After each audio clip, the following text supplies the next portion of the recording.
boss.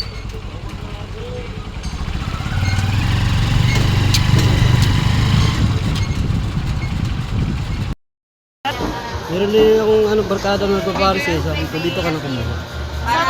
Pakita mo yung masilos. Bibili sa akin. Tama mo dito para pakita mo dito bibili sa akin. Tama ko. Para sa iyo dito bibili. Ito yung tindira namin na Kiko, si Madam. Pakita mo sa Aljun. Pakita mo yan. Oh, hindi yung masal niyan, boss. Araw-araw fresh ang baka. Pati tindera.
Buo pa lang, ulam na.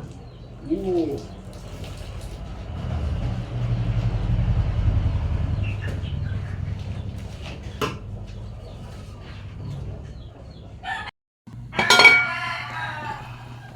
Guys, ganito yung gawin nyo. Kapag lumambot na yung karne ng baka, tsaka balat, maglagay kayo ngayon nito, sibot. Mainam to, masarap ang sabaw nito. Yan ang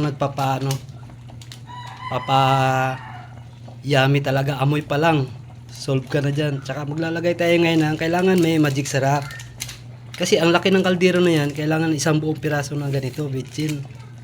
Tsaka ngayon nyo na ilalagay yung onion leeks. Ganyan ang technique niyan. Kasi pag ilalagay nyo kaagad-agad, pangit yun na, dikit dyan sa kawaling malaki. Kalderong malaki. O, di ba?